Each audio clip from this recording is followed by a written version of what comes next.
After spending 15 years on death row, Betty Lou Beets was executed in the state of Texas. But to understand how a great-grandmother in her 60s ended up strapped to a gurney, we need to go back to a quiet summer night in 1983.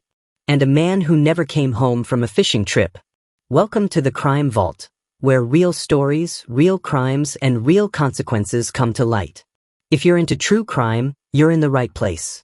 Don't forget to like, subscribe, and share, so you never miss a story from the vault. Jimmy Don Beets was Betty's fifth husband. Sixth, if you count the one she married twice. But Jimmy would be her last. On the night of August 6, 1983, at their modest home near Cedar Creek Lake, Betty sat in the living room with Jimmy and her son, Robbie.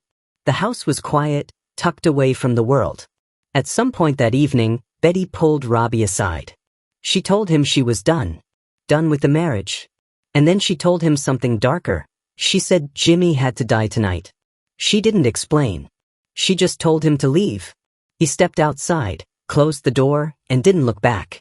Inside, Jimmy was half asleep in his recliner. The TV flickered quietly in the corner. He never heard Betty walk in. Never saw the pistol in her hand. There was no yelling. No struggle. Just 2 shots to the head.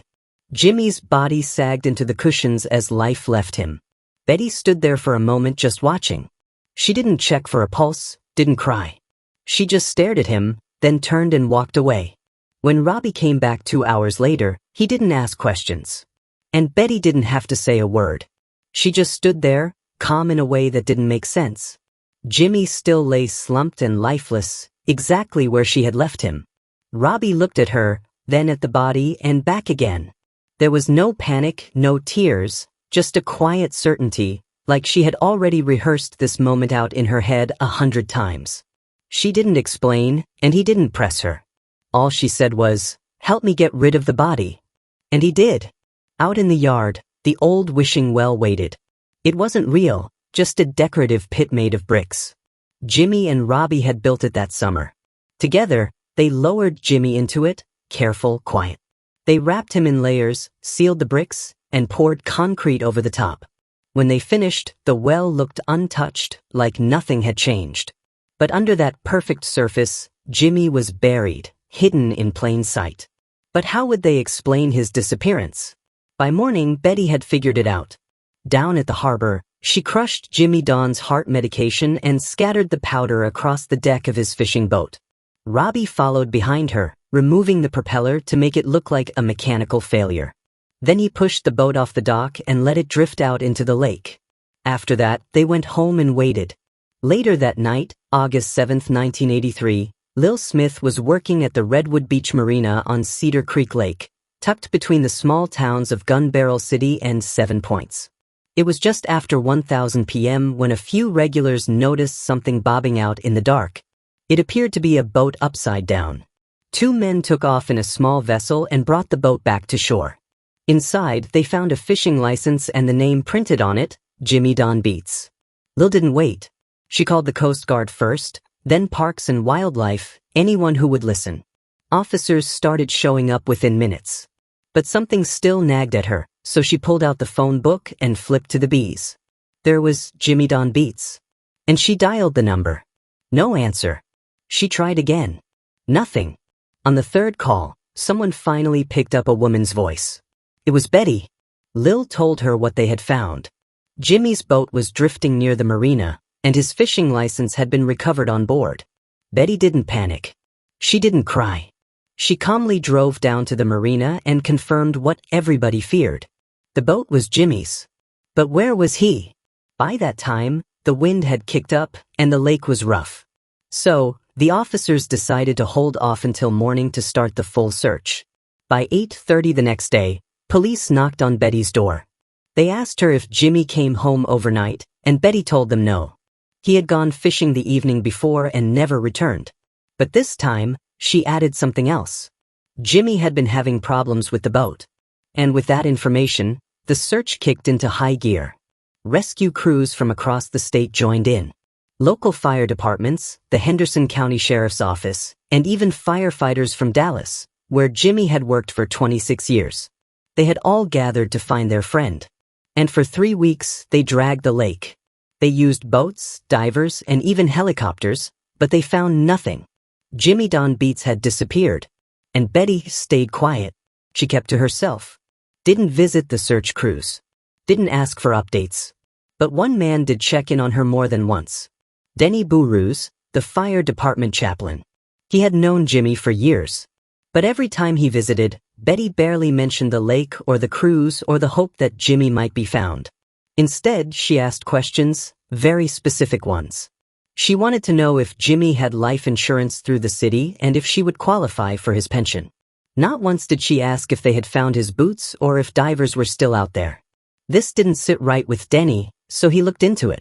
Turns out Jimmy had around $110,000 in life insurance, and Betty would be eligible for $1,200 a month in pension. But there was a catch. Without a body, there would be a 7-year waiting period before any of it could be paid out. So, for a while, that was the end of it. For nearly 2 years, nothing happened. Until the spring of 1985. A tip came into the Henderson County Sheriff's Office. Anonymous. Quiet. But too specific to ignore. It suggested Jimmy's death wasn't an accident, and that Betty might be hiding something. Investigators started digging into her past, and on June 8th, deputies arrested her, then got a warrant to search the house she once shared with Jimmy. And what they found there stunned even the most seasoned officers. In the front yard, under a concrete-covered wishing well, investigators found what they had been looking for: human remains. Someone had been shot twice in the head and buried just steps from the front door. It was Jimmy. But that wasn't all. Behind the house, under a shed, investigators found another body, badly decomposed, hidden deep in the soil. It was Doyle Wayne Barker, Betty's fourth husband. And just like Jimmy, he had been shot with a .38 round and was buried like trash behind the home he once paid for. The .38 caliber collector's pistol they had already taken from Betty's house 2 years ago matched both killings. But how did 2 men end up dead in her yard? Investigators started looking into her past, and what they found wasn't just troubling, it was a pattern. Betty lost most of her hearing as a child after a bout with measles. Or at least that's what doctors said. But years later, she claimed the real damage came from her father, alleging physical and sexual abuse that was never documented in court until after her conviction. When Betty was 12, her mother was committed to a psychiatric hospital, and Betty took over raising her younger siblings. Her childhood ended early, and her adult life quickly unfolded in a string of broken marriages and police reports. She married for the first time at just 15 years old. Her husband, Robert Branson, fathered 6 of her children. For the next 17 years, they got entangled in a cycle of breaking up and getting back together until they eventually divorced in 1969. Over the years, Betty married 6 men in total, one of them twice. She later called most of those relationships abusive, but those accusations only came long after police had pulled 2 bodies from her yard. Her second husband, Bill Lane, was shot by Betty on 2 separate occasions, once in the abdomen and once in the back. He survived both times and even testified that he had threatened to kill her first. Betty never faced charges, and in a twist that underscored the chaos of her personal life, she remarried Bill not long after the shooting, only to divorce him again within weeks. In 1978, she tried to run over her third husband, Ronnie Thrill, with her car. He survived as well, and both he and Bill later testified against her in her final trial. And still, the pattern didn't stop. Betty's fourth husband, Doyle Wayne Barker, vanished in 1981. No missing persons report was ever filed. Betty simply told people that he had left her. And because Doyle had a criminal record and a history of moving around, no one questioned it at the time. Betty continued living in the same house, and Doyle's disappearance didn't raise enough suspicion to trigger an investigation. Once both bodies were discovered, it didn't take long for investigators to connect the dots. But Betty's defense tried to shift the blame to her son Robbie, who had been living in the home with her and Jimmy. Maybe he had done it and she hadn't. But when he took the stand, everything changed. She told me she was going to kill Jimmy. Told me to leave. When I came back, he was already dead. He said he kept quiet for almost 2 years, to protect her. But now, he had to protect himself. He called his mother a very selfish woman. The jury believed him. On October 11, 1985, Betty Lou Beets was convicted of murder. 3 days later, she was sentenced to die. But Betty didn't go down without a fight. Her appeals dragged on for 15 years, weaving through court after court. She filed appeal after appeal, arguing that the motive, insurance money, didn't qualify as capital murder. But every door eventually closed. On February 24, 2000, Betty Lou Beets was taken to the Huntsville unit in Texas. She declined a last meal. Didn't say much. Her attorney admitted, she's very scared. She doesn't want to die alone, strapped to that gurney. But that's exactly where she ended up. At 6:18 p.m., Betty Lou Beets was executed by lethal injection. She was 62 years old. She offered no final statement, no apology, no words at all, only a faint smile to her pastor. Then 2 coughs, and silence. In the witness room, Jimmy's son Jamie watched it all. She didn't look scared. She just lay there. No emotion, no regret. But I didn't think about her. I saw my dad's face. And I knew it was finally over. To this day, Betty Lou Beets remains one of the most infamous female killers in Texas history.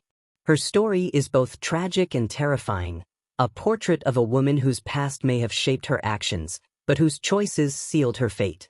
Was she a product of abuse, or a master manipulator? A victim, or a cold-blooded killer? You decide. Let us know in the comments.